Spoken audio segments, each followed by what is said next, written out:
কিন্তু যে আজি যে এনেকুৱা মিছা এটা ৰিপৰ্ট ওলাইছে সেইটোত মই আজি একো পুনৰ কৰা মই এনেকুৱা লাগিছে মোৰ স্বামী আজিৰ পৰা মই এনেকুৱা বেয়া লাগিছে যে ছেকেণ্ড বাৰ মই বহুত আঘাত পাইছোঁ যে এই ৰিপৰ্টটো ওলোৱাৰ কাৰণে। সিহঁতৰ কোনো বেমাৰ আজাৰেই নাছিলে আৰু চাওক চৰকাৰে আজি ৰিপৰ্ট ওলাওঁতে ইমান দেৰি কৰিলে বহুত দেৰি কৰিলে ৰিপৰ্ট কিবা এটা আছে নহ'লে ইমান দেৰিকৈ কিয় আমাক ৰিপৰ্ট ওলাই দিব।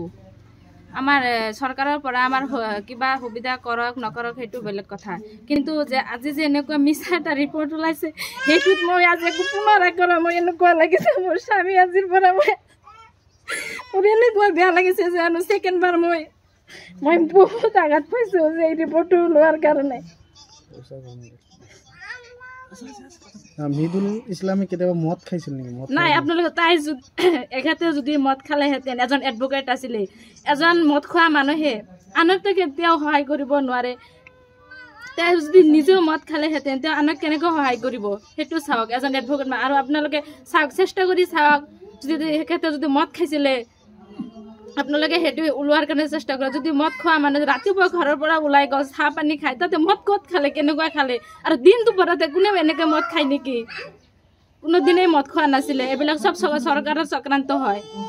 চৰকাৰৰ চক্ৰান্তৰ কাৰণে আজি ৰিপৰ্ট ওলোৱাতে ইমান দেৰি কৰিলে, নহ'লেতো আমি কিমান দিনৰ পৰা লাগি আছোঁ আমাৰ ৰিপৰ্ট ওলাই দিয়ক। কিবাতো এটা হ'লে আছে, নহ'লে আমাৰ ৰিপৰ্ট ওলাওঁতে কিয় ইমান দেৰি কৰিব? আৰু মোৰ হাজবেণ্ডক পষ্টমেৰ্টেমো দুবাৰ কৰিছে। আপোনালোকে কোনোবা দিন শুনিছে নেকি যে পষ্টমেৰ্টেম মানুহক দুবাৰ কৰে? এবাৰ ওলাই দিয়াৰ পিছত আৰু একবাৰ পষ্টমেৰ্টেম কৰিছে। চক্ৰান্ত আছে বুলি ভাবে? হয়, চৰকাৰৰ পুৰা চক্ৰান্ত আছে। চৰকাৰে মোক কিবা এটা সুবিধা কৰক নকৰক সেইটো বেলেগ কথা, কমচে কম সত্যটো ওলাব লাগে। মই আজিৰ পৰাহে গম পালোঁ যে মানে কোনো সত্যতা নাই, ডক্টৰৰ ওপৰতো নহয়, কাৰোৰ ওপৰত নহয়। সত্য যে কেতিয়াও সত্য হৈ নোলোৱাই, সত্য সদায় লুকাই থাকিব। মানুহে কোনোদিনে ন্যায় নাপাব।